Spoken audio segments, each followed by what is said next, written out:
নমস্কাৰ, মই বিনয় কাশ্যপ। আজি আকৌ চাইকেল লৈ ওলাইছোঁ। দেখা পাইছে, আপোনালোকৰ লগত এটা কথা শ্বেয়াৰ কৰোঁ।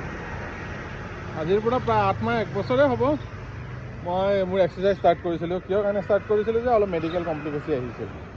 মেডিকেল কমপ্লিকেশ্যন অহাৰ কাৰণে মই অলপ এক্সাৰচাইজ ষ্টাৰ্ট কৰিলোঁ। এতিয়া বাৰু ইণ্টেন্স এক্সাৰচাইজ হয়, ভালেখিনি এক্সাৰচাইজ হয়।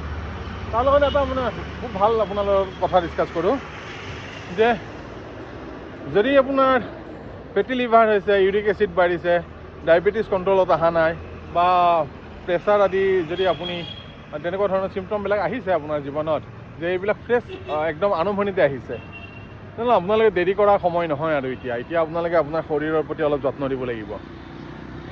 আপোনালোকে এটা চেনেল চাইনে নাচাই নাজানো, কিন্তু তাত খুব ভাল ইনফৰ্মেশ্যনবিলাক দিয়ে, যাক কয়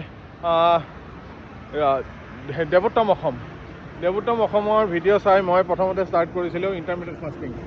আৰু এই ইণ্টাৰমিডিয়েট ফাষ্টিং কৰাৰ পিছত মোৰ কি হ'ল যে প্ৰথম অৱস্থাত একো ৰিজাল্ট অহা নাছিল। তাৰপিছত কিন্তু লাহে লাহে ৰিজাল্টবিলাক অহা ষ্টাৰ্ট হ'ল। প্ৰায় 4 মাহ 5 মাহ 6 মাহ 7 মাহৰ পিছত যিবিলাক ফেটি লিভাৰ, যিটো ৰেচপনচিবল হয় SGOT SGPT কিছুমান এনজাইম থাকে, সেই এনজাইমবিলাকৰ ডিছবেলেঞ্চৰ কাৰণে যিটো ফেটি লিভাৰ হয়, তো ফেটি লিভাৰ মোৰ লাহে ৰিডিউচ হৈ আহিল।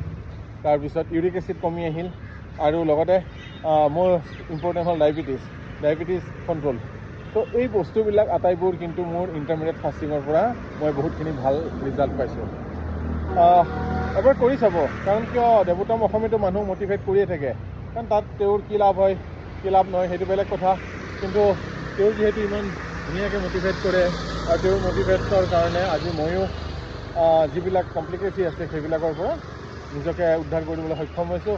আৰু লগতে এটা বস্তু মনত ৰাখিব, শাৰীৰিক পৰিশ্ৰম, any form of exercise like running, jogging, cycling, gym, anything যিটো আপুনি ভাল পায়, সেই এক্সাৰচাইজবিলাক আপোনালোকে কৰিব। এটলিষ্ট আধা ঘণ্টা 45 মিনিট 1 ঘণ্টা যদি কৰে, আৰু লগতে যদি ইণ্টাৰমিডিয়েট ফাষ্টিং কৰে, তেনেহ'লে মনত ৰাখিব যে বডি ৱেট কমাব। বডি ৱেটটোতো কমিবই, ফেট ৰিডিউচ হ'বই, লগতে বেমাৰৰ যিটো কমপ্লিকেচি আছে সেইবোৰ একেবাৰে নোহোৱা হ'ব।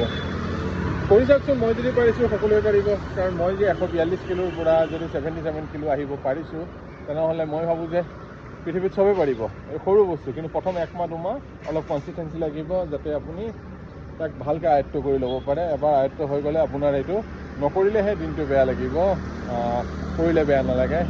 সেইকাৰণে কওঁ যে এক্সাৰচাইজ, প্ৰপাৰ এক্সাৰচাইজ, যিবিলাক মানে খুব অবেজ পিপুল আৰু লগতে নতুনকৈ বেমাৰবিলাক ষ্টাৰ্ট হৈছে মাত্ৰ, তেওঁলোকৰ ৰিভাৰ্চ কৰিব পৰা যায়। সেইকাৰণে কওঁ যে অকণমান কষ্ট কৰক জীৱনটোত, কাৰণ কি জীৱনটো জীয়াব লাগিব বহুত দীঘলীয়াকৈ।